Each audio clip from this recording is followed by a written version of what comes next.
ಜಮ್ಮು ಕಾಶ್ಮೀರದ ಗಡಿ ಪ್ರದೇಶದಲ್ಲಿ ಇಬ್ಬರು ಭಾರತೀಯ ಸೈನಿಕರನ್ನು ಭೀಕರವಾಗಿ ಹತ್ಯೆ ಮಾಡಿರುವ ಪಾಕಿಸ್ತಾನದ ಕೃತ್ಯವನ್ನು ಖಂಡಿಸಿ ದಿನಾಂಕ 10ರಂದು ಮಡಿಕೇರಿಯಲ್ಲಿ ವಿವಿಧ ಸಂಘಟನೆಗಳ ಕಾರ್ಯಕರ್ತರು ಪ್ರತಿಭಟನೆ ನಡೆಸಿದರು.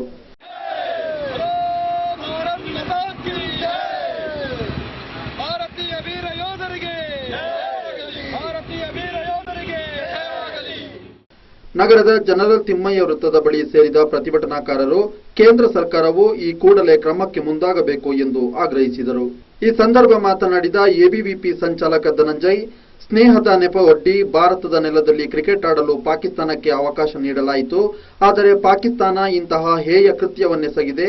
ಅಲ್ಲದೆ ಹಿಂದೂಗಳನ್ನು ಕ್ಷಣ ಮಾತ್ರದಲ್ಲಿ ಸುಟ್ಟು ಹಾಕಬಲ್ಲವು ಎಂಬ ಹೇಳಿಕೆ ನೀಡಿ ಓವೈಸಿ ಅವರು ತಾಕತ್ತಿದ್ದರೆ ಕೊಡಗಿಗೆ ಬರಲಿ ಎಂದು ಸವಾಲು ಹಾಕಿದರು. ನೇತೃತ್ವದ ಸೋನಿಯಾ ಗಾಂಧಿ ನೇತೃತ್ವದ ಸರ್ಕಾರ ಮಾಡಿದೆ. ಇದಕ್ಕೆ ನಮ್ಮ ತೀವ್ರವಾದ ವಿರೋಧ ಮತ್ತು ಇದು ದೇಶಕ್ಕೆ ಮಾಡಿರ್ತಕ್ಕಂಥ ಅಪಮಾನ. ಇವತ್ತು ಕೇಂದ್ರ ಸರ್ಕಾರ ಪಾಕಿಸ್ತಾನ ಸ್ನೇಹ ಅಂತಕ್ಕಂಥ ಹೆಸರಿನಲ್ಲಿ ಬಂದು ಕ್ರಿಕೆಟ್ ಆಡ್ಲಿಕ್ಕೆ ಬಿಟ್ಟರು. ಎಲ್ಲರೂ ಕೂಡ ಭಾರಿ ವಿರೋಧವನ್ನ ಮಾಡಿದ್ರು.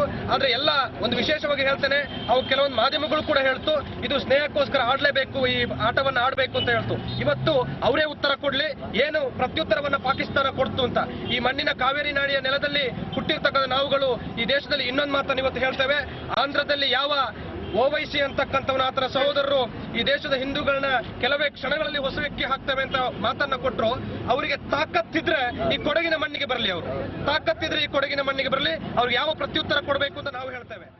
ನಗರಸಭೆ ಸದಸ್ಯ ಉನ್ನಿಕೃಷ್ಣ, ಅರುಣ್ ಕುಮಾರ್, ಬಜರಂಗ ದಳದ ವಿನಯ್, ದೇಶಪ್ರೇಮಿ ಯುವಕ ಸಂಘದ ಅರುಣ್ ಶೆಟ್ಟಿ ಹಾಗೂ ಸಂಘಟನೆಗಳ ಕಾರ್ಯಕರ್ತರು ಪ್ರತಿಭಟನೆಯಲ್ಲಿ ಪಾಲ್ಗೊಂಡಿದ್ದರು.